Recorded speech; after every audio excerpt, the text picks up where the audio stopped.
Hello, everyone. My name is Dr. Laura McCusker. I'm the Assistant Director of Educational Services here at Lincoln Intermediate Unit 12, and hopefully you are here to talk about explicit writing strategy instruction.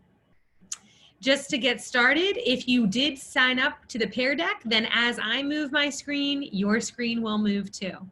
So we're going to be talking today about different ways to embed instruction for writing. You'll know these announcements by now. Act 48 is due at the end of the day, well, specifically at the end of the week for today's sessions in order to receive Act 48 credit.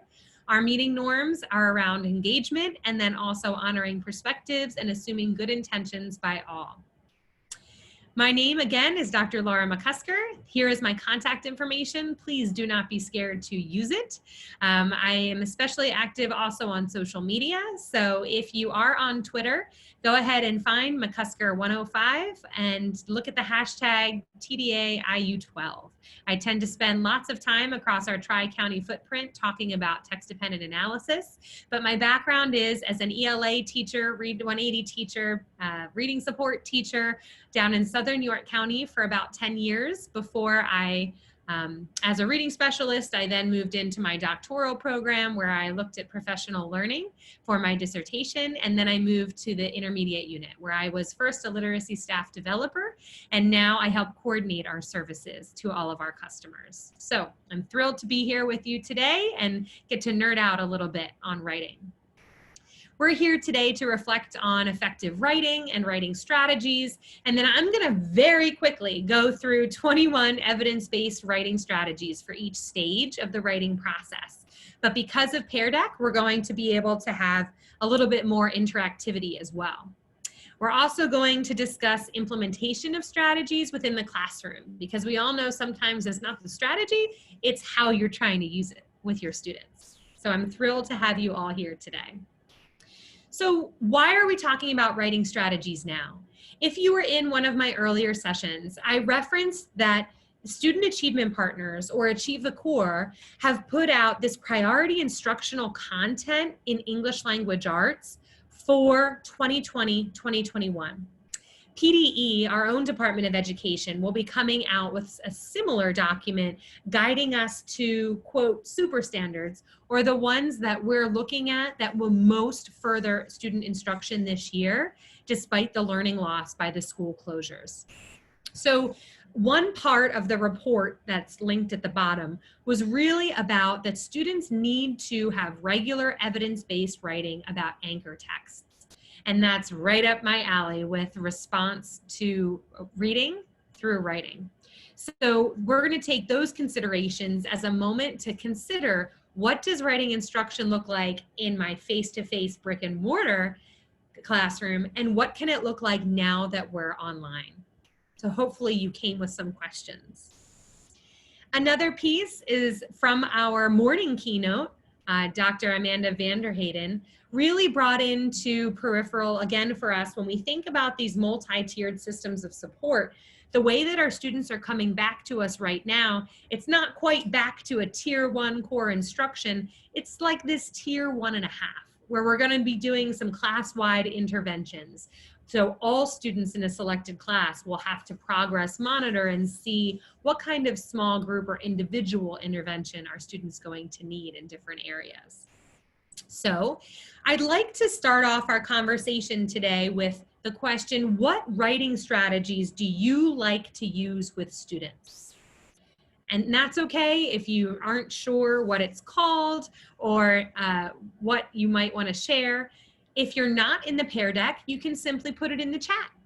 Or if you'd like to join the Pear Deck, it's not too late. You can go to joinpd.com, LXGF&K. So go ahead and type into that slide, what are some writing strategies, excuse me, that you like to use with your students?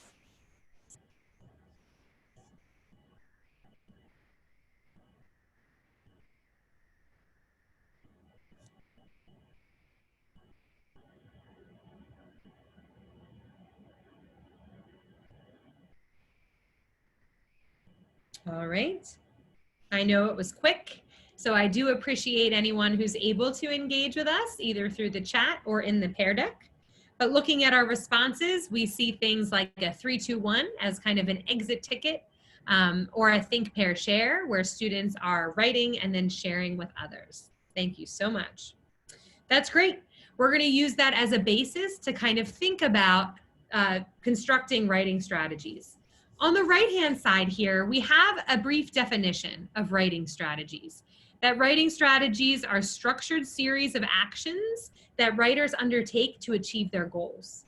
They can be used to plan, set goals, draft, evaluate. So any part of the writing process can include writing strategies. On the left-hand side, you'll see that effective writing has to do these things. In order to be a piece of effective writing, it needs to achieve the writer's goals, needs to be appropriate for the intended audience and the context. It needs to present ideas that clearly communicate. And ideally, it would elicit the intended response from its reader. So all of these pieces and most of our presentation from today take place and are sourced from this link at the bottom of your slide. Teaching secondary students to write effectively. This is a practice guide from What Works Clearinghouse. So it really takes 97 pages to talk through how we can make sure that we are working with students to do their writing. So I don't know about you, but I would much rather have a conversation about this.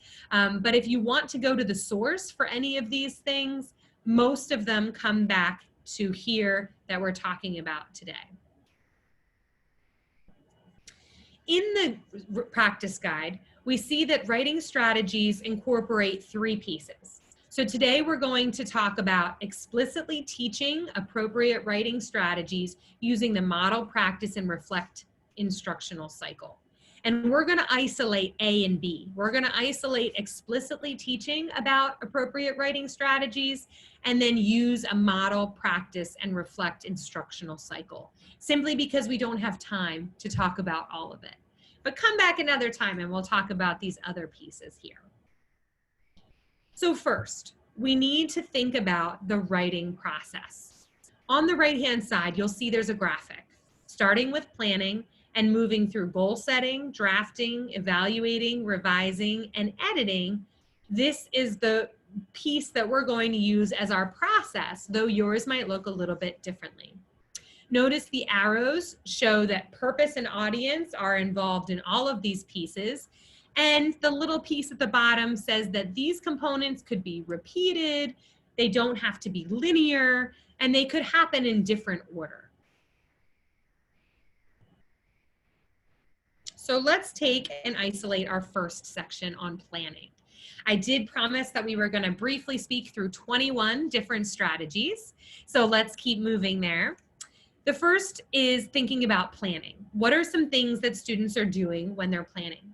Some of these have been around for a very long time, like a KWL chart to pique their interest, as well as a plot diagram or Freytag's pyramid for the narrative genre. Notice that what's nice about this instructional guide is it not only gives you the strategy, but when it's appropriate. So for a KWL, you would only use that in informational, whereas a plot diagram, you would use that with a narrative or a fiction text. These are pieces of the planning section because students are then able to gather that information while they read or use prior knowledge to help others or themselves organize writing that's yet to come. Also in the planning stage, we might see a Venn diagram, especially if the text is going to look at 2 pieces and how they're similar and different. We also see an outlining strategy, appropriate for any genre. By having students understand how the topics are going to put themselves in with one another, we're really building their schema and figuring out their concept knowledge as they read and write within our classrooms. So those are some of the strategies that are highlighted for the planning of section of our writing process. Are there any others that you like to use with students while they are in the planning section?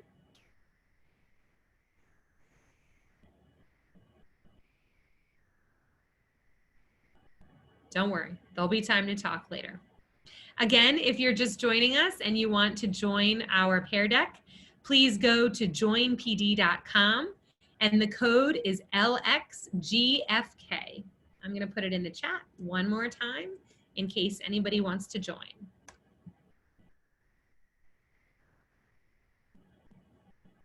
Moving forward, the next section of the writing process, or the next phase, is goal setting.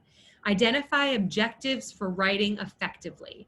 This is something that admittedly I didn't incorporate into my teaching craft until my later years in the classroom. To me, everyone had kind of their own goal that was the same based upon the assignment that I was giving. But as I continued to work with my students as writers, in middle school, I was able to understand that we all could be working on the same sort of assignment, but yet have individual goals based on their strengths and weaknesses as a writer. So the way that I did this is after their first writing, I was able to give some feedback into a suggested area. So let's say I was working on conventions. Then after I would read through that, I would give students some ideas of where they need to land. Whereas my 7th graders that were all the way kind of behind their peers needed to work on the differences between sentence and fragments, that became their goal for their next writing, that they would have no more than 3 errors in sentence and fragment usage. Whereas my students that were advanced writers, I had them work more on their craft. And so I had them looking at things like using appositives and adjectives out of order in order to improve the voice of their writing. So that became their individual goal for our next activity. So what do some of the strategies from our practice guide say? The first is, one, to even have students set goals. And as I mentioned, this is something I did a little bit later in my practice, but what I would have students do is I would have them write their goal on the very top of their Google document underneath the assignment itself, so that as I was reading, I knew, and then it was pinned to the top of their assignment as well. Students were given a choice of goals, and then whether or not they met them, they continued to keep that goal for next time, using mini lessons in between to work on those particular traits. Another piece of a strategy is to individualize those goals. So as I mentioned, thinking about students' own strengths and performance on previous essays are the best way to guide them. Here is an acronym we could use. We can use SCHEME. Here is a skills check, and then students choose goals, hatch a plan, execute the plan, and then monitor progress. I would have students, before they turned in that writing assignment, evaluate whether they think they met their goal or not. Often we were on the same page. Sometimes we were not. But then that helped me see not only how aware students were of their own writing, but their understanding of the content that's related to the goal, whether it's sentence fragment, comma usage, different pieces. Those were some of the biggest things that I saw as an ELA teacher in 7th grade. Any other thoughts or strategies that you use around goal setting with your students?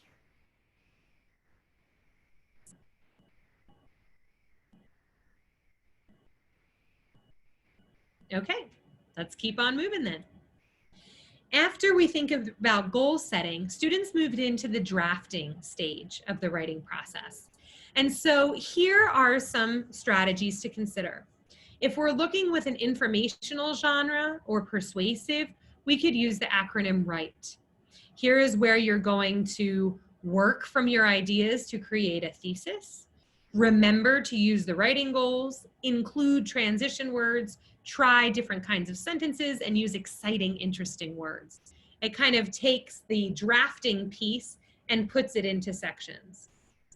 DARE is suggested to be used for the same sorts of genres, especially when we're looking to argumentative. Students develop a topic statement, add supporting ideas, reject possible arguments, and end with a conclusion.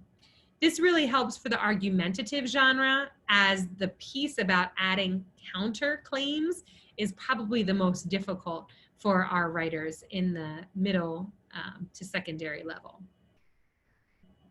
Another piece is mini arguments, where students can first draft a claim and identify the evidence that they're going to use. So the first draft of a student's essay is really just pulling things together, and then they write and put together a second draft that pulls and does that.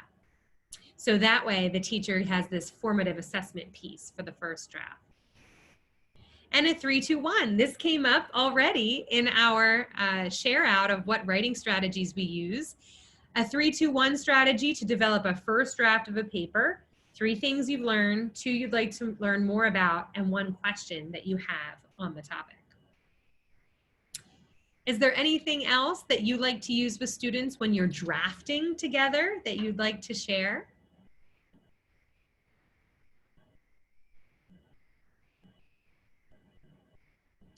Again, drafting, we can see all of the different phases of the writing process are defined here so that we know we're using some common language. So here is where students are now kind of putting it into paragraph form. They've already done the preparing and the planning, then they've set their goals, and now they're collecting the information and putting it into paragraph form. The next phase of our writing process is evaluating. And so here is looking at self-review or feedback from the teacher or peers and determine whether or not your text that you've written matched your goals. So what can you do here? Some of the strategies on the left-hand side, one of them is rank the evidence. This one is especially great for some of our more gifted writers because it makes them really critically look at, did their evidence work best, or is there better evidence to use? This one is specifically for argumentative, but you could use it for informational as well as a text-based response, such as a text-dependent analysis, for example.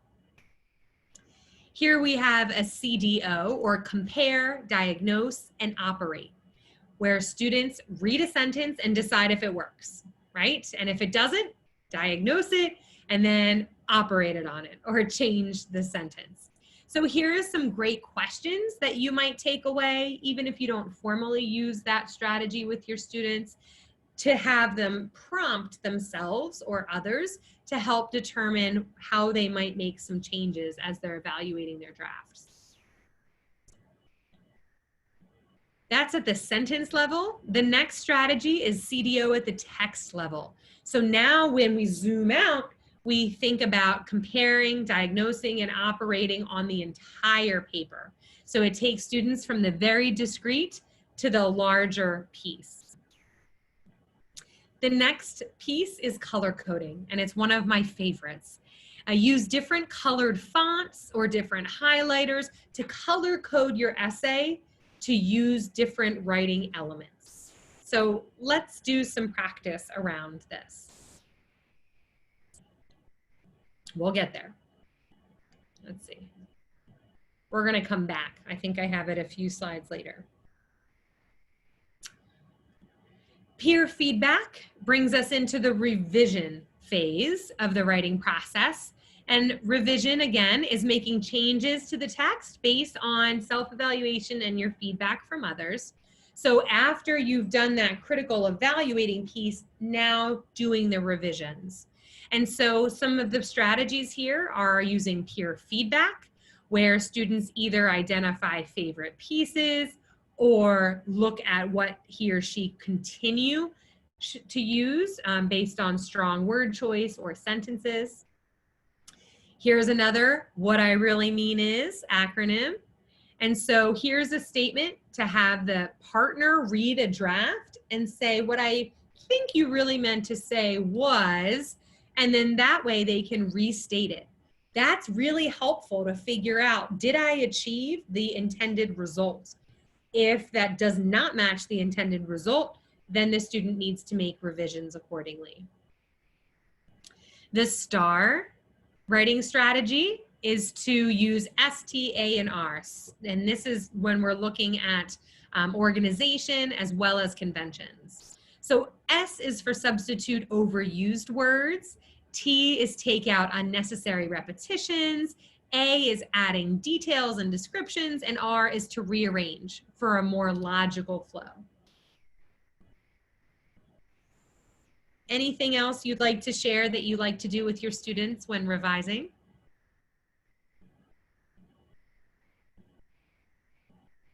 Okay, let's move on. And then I promise I won't be speaking the whole time. So get ready because I'm going to have you join us. If you haven't already joined the Pear Deck, please go to joinpd.com and we're going to use the code LXGFK.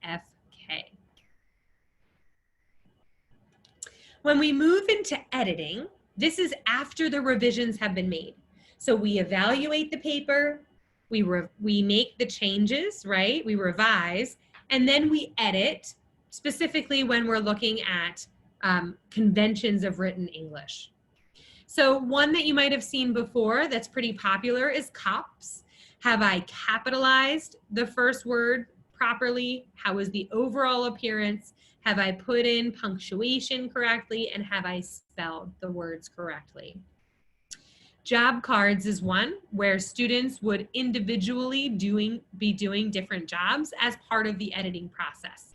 So one student might look for spelling errors, another would be about verbs, and a third might make sure that quotation marks, commas, et cetera, et cetera. And so papers would be passed through and each student would do their job until we've then been able to look at maybe half a class or even a group's set of drafts.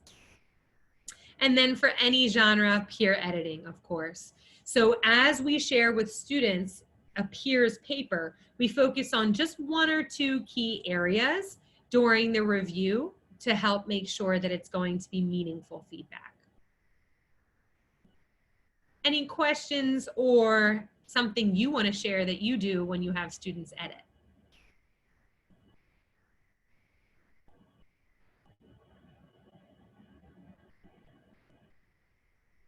Okay, moving right along then.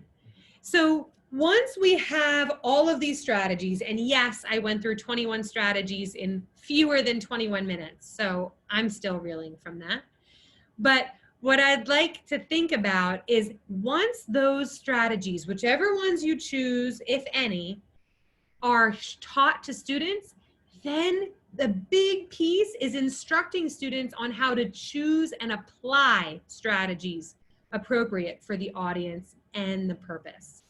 So once we've clearly shown them the ways to go, we need to then allow them some level of freedom to start to own some of these strategies as their own.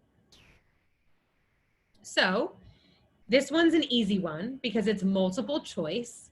So if you are participating via the chat, you're just going to write one of these pieces of the writing process into the chat. If you're on the Pear Deck, you can just choose. But my question to you is, after hearing all of those strategies and thinking about this wheel of the writing process, which part of the writing process do you allow students the most choice in the strategies they use?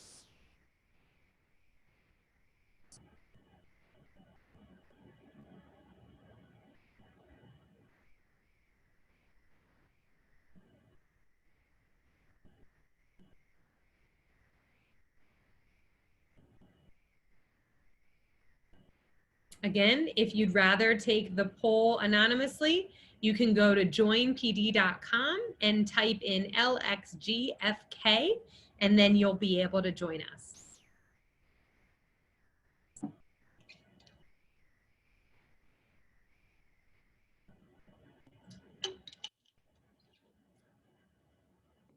All right, let's take a look at our responses. So it seems like some of you give some choice during planning, whereas others give choice during drafting and evaluating. I think it's important for us to take a moment and reflect that at some point we need to give choice to all of our students and that it can happen at all different places. Does anyone want to share? You can unmute and share aloud or put in the chat or put into the Pear Deck how do you or how could you allow for student choice of strategies? What does that look like within your current setting?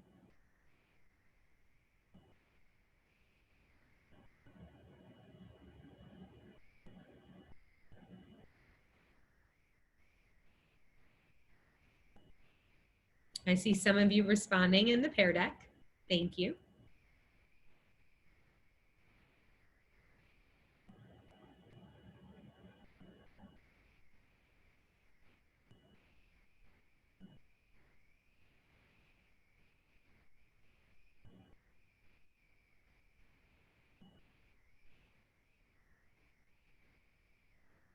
All right, let's share out what we have so far. 2 choices to choose from. I love that idea. So after you've maybe shown one strategy at the beginning of the year and then another one towards, the second writing, then maybe by the third writing, they can choose. Maybe if it's the planning, maybe it's an organizer, they can choose one or the other. That's fabulous. Another thing we need to think about is we often need to allow students to be able to utilize something that they've come to us with. Or we need to be able to recognize that not all students need the same level of structure to be provided to them. Again, I mentioned that one of the areas that I work often is text-dependent analysis. And so what I often see is that some of our best writers are being completely burnt out by text-dependent analysis because they're expected to express themselves just so. The teachers have put together some organizer or some format, and even though students are being successful, they're not necessarily allowed the freedom to change the way that their structure works. And so I would challenge you to think about how might students be able to draft differently or prepare differently and plan and think about that.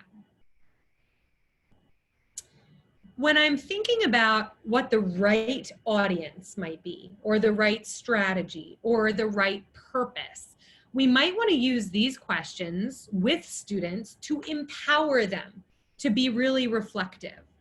And so once we tell them what the purpose is for our writing, then they're going to need to really think about how could I select the right strategy? Or when we give them the target audience, we might want them to think about how am I going to best reach this audience before I even get started? And then questions for understanding purpose about what are my goals? And then if I'm writing for a particular way, how am I structuring my writing? Or how am I setting it up? I really like these questions. And if I was back in the classroom, I would probably laminate these and put them in my room so that I would myself allow for more student choice and student voice on how they respond once they've proven that they can individually stay with our writing. I know that some students will still need lots of structure when it comes to writing and repetition until they're successful. But for those students that maybe don't need as much support, this is really an area that I think we could push ourselves to allow students to come to sometimes the same conclusion that we would have instructed them to when it comes to how to set up their paper, what to include, how to organize their thinking. Questions or comments on that?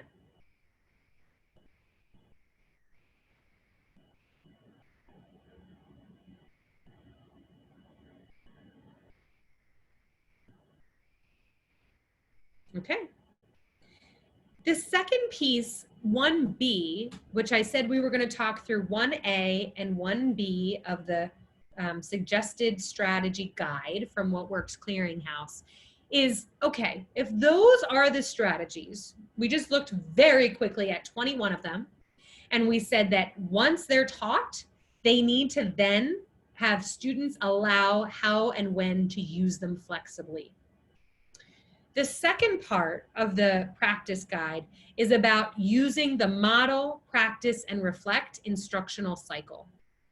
So in order to do this, what we need to do is we need to follow yet another circle in a row, where first, as teachers, we model the I do, which you're quite familiar with from gradual release, where teachers model the writing or the strategy use.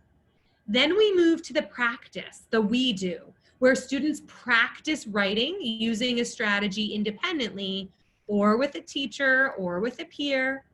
And then they need to reflect. They do that on their own, or the you do, where students evaluate their writing and their strategy use. And they actually get to metacognitively say, how did I do with that? Did it work for me? So let's kind of unpack this and how that can look. But I want you to first reflect about the model, practice, and reflect.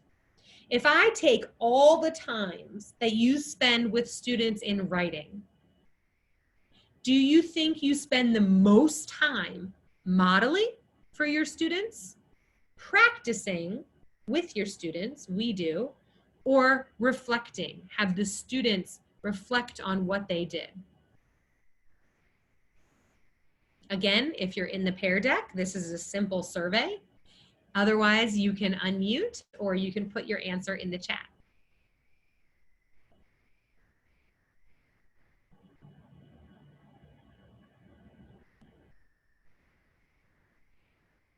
All right. Of the answers I received, it looks like we do is where we spend the most time. Having been an instructional coach around our footprint, I would agree. I think we spend a lot of times with students where students are the ones actively doing the strategies, filling out the organizers that we've given to them. I tend to see less of the modeling from the teachers depending on the grade level, especially as the grade level gets older. We tend to think that students maybe don't need as much modeling. And so that's a real area that we could use some more support for our students. So let's talk about it. What does modeling look like? And so starting on slide 25, you can see that this modeling piece can include any of these talking pieces. So they even have in quotes things that you could say as a teacher. Things from defining the problem, to focusing their planning, to choosing a strategy, self-evaluating, coping, stamina, self-control, things I think we're all a little worried about right now with our common situation and going back to school. Also self-reinforcement and a goal-setting strategy. So feel free again to use these pieces as some teacher talk that can help you really ramp up your modeling section when you implement these strategies. On the next two slides, I have additional examples. So the first is how an English teacher might outline use an outlining strategy with students and model it. The next one is about, again, how we might model the Freytag's pyramid or plot diagram. So just some considerations when you're thinking about how to use these yourself. This next slide, again, shows in other content areas. How can we use model, practice, and reflect, not just in literacy and ELA? So math, here's how someone could use compare, diagnose, and operate at the text level. Social studies, an example of the 3-2-1 summary. Family and consumer science, peer feedback. Social studies, peer revising strategy, and rank the evidence. These are all pieces that we could model, practice, and reflect in other content areas. So for those of you here looking for things to do in your other areas or things to share with your team members when you get back, go ahead and take some of these and kind of bookmark slide 27 as a way that this could also be done in the other content areas as well. Questions, comments, and thoughts on when we're modeling for students, what that might look like?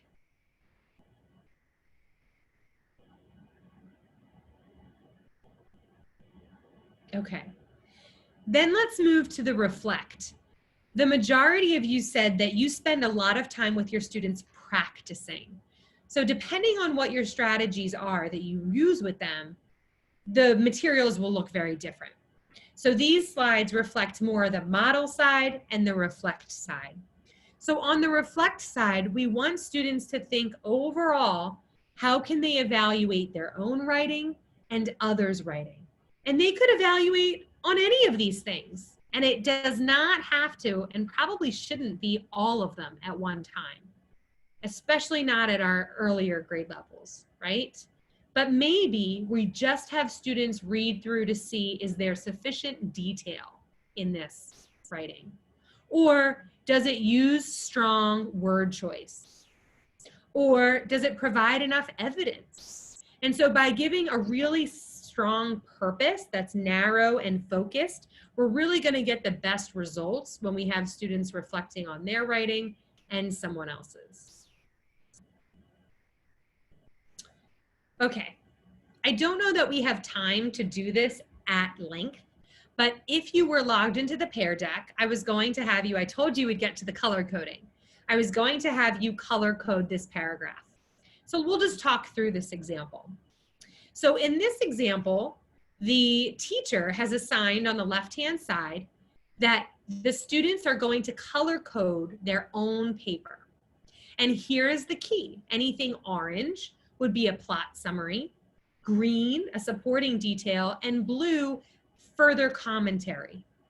And so students were to do this to their own draft, and then they would make revisions based on what they find. I said earlier, I'm very type A. I love the color coding, right? So I'll show you some examples of my own. But if we would take the time to go through here, a student might come up with this code. And so you can see where the different types of content exist within the paragraphs. So overall, there's a lot of plot summary at the top, the orange, but then as it moves further and further, we see more and more green, which is that commentary piece about the writer. We can also see direct quotes that the student is using. This student uses quotation marks to explicitly link to the text evidence. And so here's a way that we can really incorporate reflection for students in a way that they can think about what their writing looks like. So let's look at some more examples of this. With my students, when I was in the classroom, and again, this was before I knew everything that I know now about TDA, but I still like the strategy. So I was having my students use the ICE strategy to introduce, cite, and explain text evidence. And though we weren't getting as far as we needed, here's an example from my reading support class where students would actually type their writing in Google Classroom. We were one-to-one with Chromebooks at the time, as many of you might be now in our current situation. They would type their essays into Google Classroom, and because I wasn't having anyone print anything out, they were turning them into me digitally. All of their writing assignments had this color coding strategy as part of their reflect section. So every one of the writings that I graded looked like this, which would look like a circus to anyone who's not an ELA instructor, but it didn't matter. We weren't using the colors to print. So you can see where this student made sure that they had all of the colors. And if they were missing something, that guide that I have up here at the top, if they didn't have all of the colors, they then knew they needed to go back and make sure that they had all 5 colors in their draft. Another way you might do this without colors might be in marks. So I did a session earlier on annotation marks, and so we talked a little bit about coding then. But one thing that I do when I'm working especially with text-dependent analysis responses, students are really not quite sure what that task entails, right? So I work with the teacher to work with the student and saying, look, your response for a prompt like this needs to include your main idea. or your thesis or your topic sentence, however you define that with your students. So in your finished draft, put a box around where your main idea is. And sometimes we'll give them guidelines, right? Like there should be a box in the opening and the closing sentence or paragraph so that the students are able to take that thread and move it through the entire piece. Students then might underline the text evidence. And the text evidence for a text-dependent analysis response does not have to be a direct quote. We often teach that because at the early grade levels, that's how we can ensure students know. But as they become more sophisticated writers, and when we look at the scoring guidelines, we notice that students can just paraphrase what happened, and it counts as text evidence. So being able to recognize that in their own draft, as well as the drafts of others by underlining it, really helps them define in their minds what counts as evidence. This squiggly line is for inference. So an inference is how that evidence supports one of the elements in the prompt. And so students, again, by doing this coding, learn, well, how do I know when it's evidence and how do I know when it's inference, something that went in my head from the text and came out the other side. The last code here is for analysis. Analysis is really in the sense of a TDA where those two elements are coming together. If the prompt asked about imagery and theme, like it did if you were in my session earlier, then what we can do is where students have talked about where imagery and theme come together, that's where they're going to circle because that's when they've reached analysis. So having students code their responses really helps them reflect on what they have and what they might be missing. Questions, comments on that?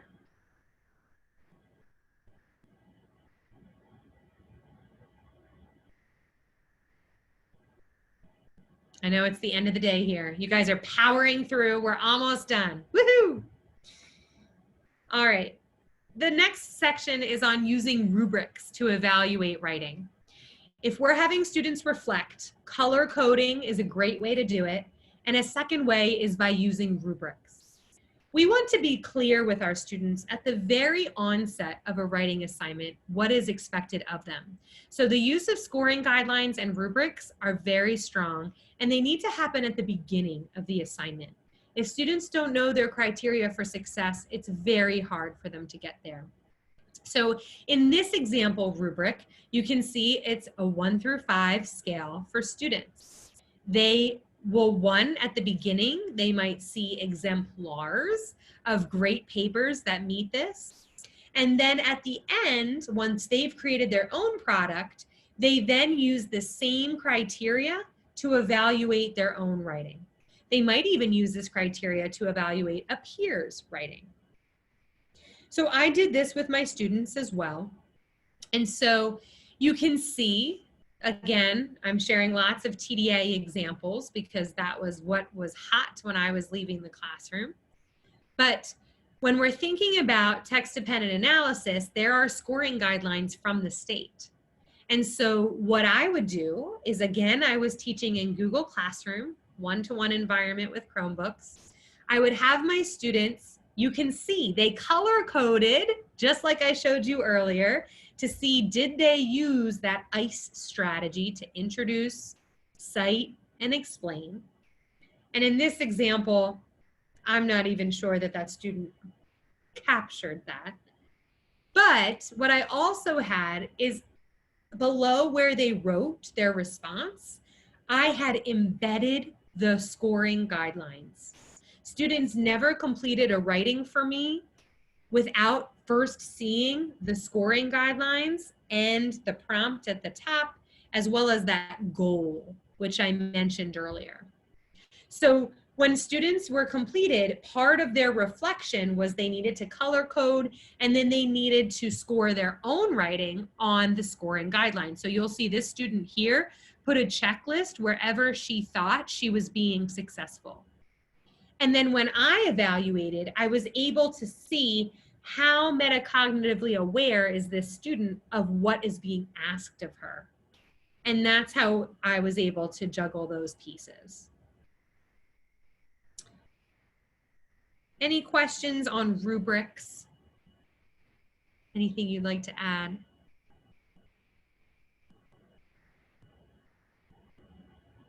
Okay, our last section is on supports for writing. I know that many of us get into a situation where we have students that are years below grade level, and reading is a task, and then writing is another task that's very difficult for our struggling readers and writers. And so, how are ways that we can support them? The first is finding alternatives to writing. There are times when we're trying to evaluate less about students' syntax and more about their thinking and their content. If that's the case, if we're really looking for their ideas, or they're not even able to produce ideas for us to evaluate as their teachers, then we may want to consider an alternative to writing. One of them could simply be, if you're using Google Docs, allow students to use voice typing. If you need help with voice typing, you can click on that image and it will take you out to the how-to in Google Docs for voice typing. But it's as simple as opening a new document. See, here are my notes from this morning. And I'm going to go into Tools, Voice Typing, and I'm going to say, Dr. Amanda Vanderhayden says that students are going to be returning at tier 1.5, where they will require class-wide interventions, period. By enabling the microphone one time, you're able to do something where students are then able to utilize voice typing in Google Docs every time they're in there. Notice that it doesn't fix everything. You can see that I'll need to go back and fix capitalization mistakes, some punctuation if I don't say it properly. So students could still practice their editing piece, even if they use that voice typing. So that's one example of a way that students might use an alternative to writing. The second is sentence frames. And I think we have a couple of moments here. So I want to show you a short video on sentence frames and thinking about how that might support your struggling writers.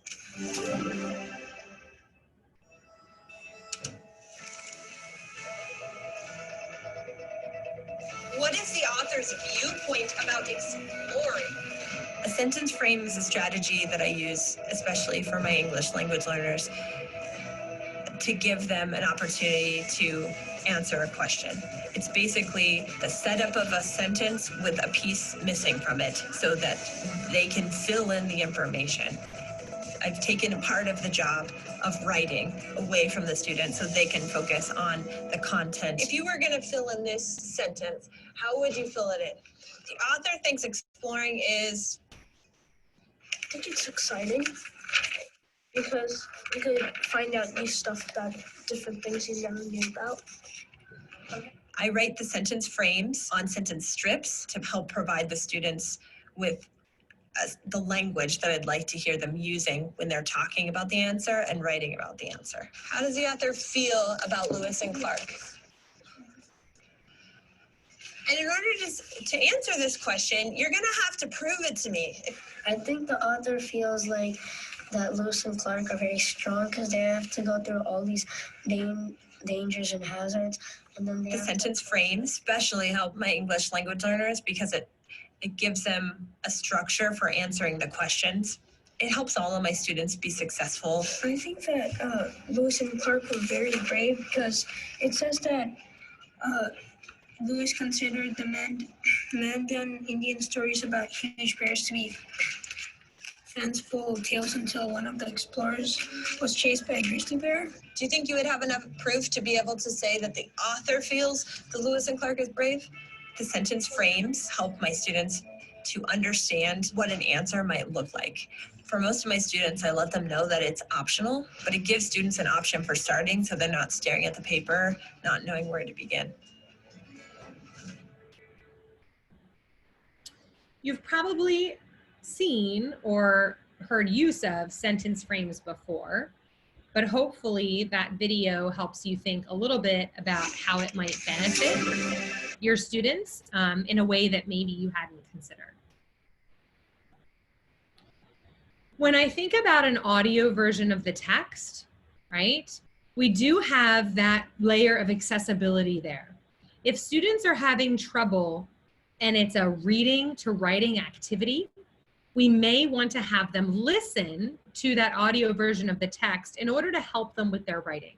When they can hear the words written the way that they're intended to then be used, it assists. Front-loading vocabulary may be important, especially if we're using a rubric with students with words that are difficult. I have a PD that I do where I have teachers look at a rubric and define the words that are on the rubric.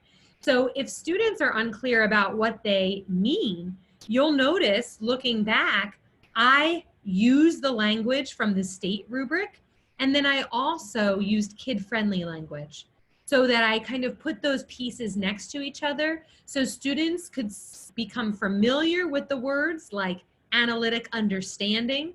However, then it was put into more their general nomenclature. And lastly, the gradual release of responsibility. I know we talked about the model, practice, reflect, the I do, we do, and you do, but it's important to make sure that we're spending instructional time in all three of those phases, because students need to go at that pace that allows them that they've seen enough examples that they're sure what they need to do. And that's not going to look the same for everyone in your class. So I have spoken at you for the last hour and you've been very patient, but what problems of practice do you find when you're working with students in writing? I'm happy to take questions at this time or help be a thought partner to you.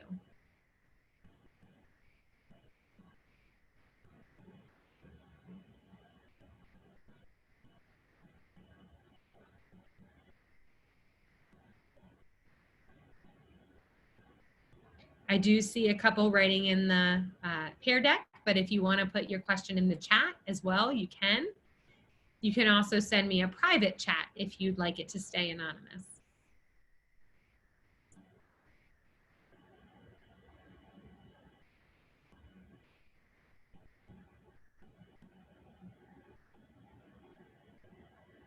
Okay, first is coming up with ideas.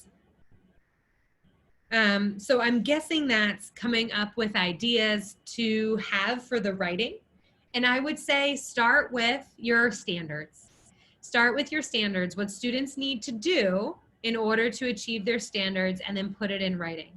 It does take that extra layer of understanding something before they can put it in writing. So it's always my suggestion first, which I mentioned earlier, to start with classroom discussion before you take students to writing, because classroom discussion is more of a low risk piece.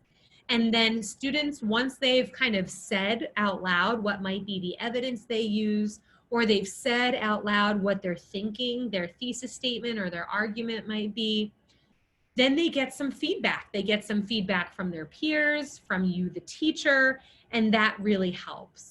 Then we also avoid this frustration of turning students to paper way too fast, where then they get frustrated and shut down, and then we've lost them, right?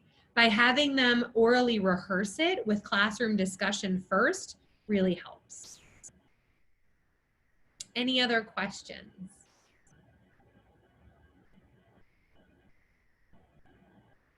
Well, I do want to thank you for hanging on with me this afternoon. If you are interested or want to hear more about the text-dependent analysis work we're doing, on Friday, October 9th, we are having a virtual morning event. If you cannot attend, don't worry, we'll have asynchronous access to all of the sessions, just like we're offering to you today for the rest of the month. So Feel free to join us and save that date. For the evaluation, take a moment on your organizer and reflect. Did this session meet your expectations? How will you share or use it? And what information resonated with you? Feel free to click the link on our slide 38 to take you back to the day 1 dashboard. And all that's left to do today is fill out the evaluation. We hope that we'll see you back again tomorrow for day 2 or even Wednesday for day 3. But it's been a pleasure working with you. Thank you so much for having me and tuning in to talk about writing today.